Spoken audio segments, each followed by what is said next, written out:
U.S. President Joe Biden has signed the Promoting a Resolution to the Tibet-China Dispute Act earlier today. The act, also called the Resolve Tibet Act, mandates that Tibet's issues must be resolved in accordance with international law. It also states that the resolution should come through peaceful means and dialogue and without any preconditions. Ven Khenpo Sonam Tenfel, a member of the Tibetan parliament in exile, also thanked President Joe Biden and the White House for the signing of the Resolve Tibet Act. Just last month, the U.S. House of Representatives passed the Resolve Tibet Act in June. The act aims to build pressure on China to resume dialogue with Tibetan leaders. The dialogue, which has been stalled since 2010, sought to arrive on a conclusion regarding Tibet's future. After the passing of the act, a group of 7 U.S. lawmakers visited India's Dharamshala to meet the exiled Tibetan spiritual leader, the Dalai Lama.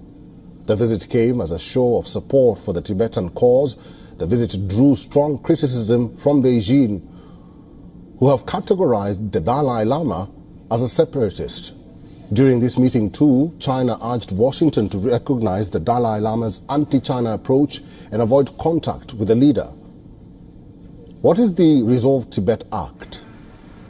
The Act supersedes 2 previous acts, namely Tibetan Policy Act or TPA of 2002 and the Tibetan Policy and Support Act or the TPSA of 2020.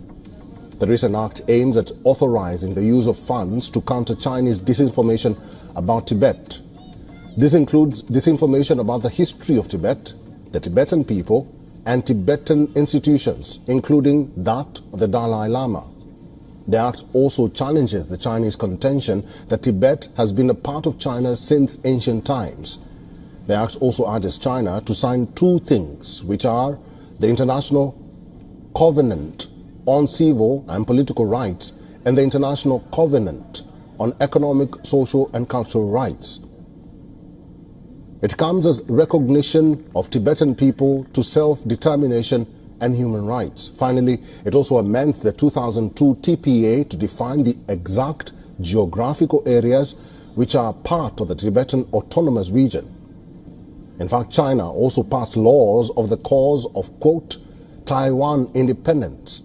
The law addressed punishing the opinions that, quote, incited the splitting of China by taking up the Tibetan cause under the cessationist law of the People's Republic of China. The law stated that there is only one China and Taiwan is part of the Chinese territory.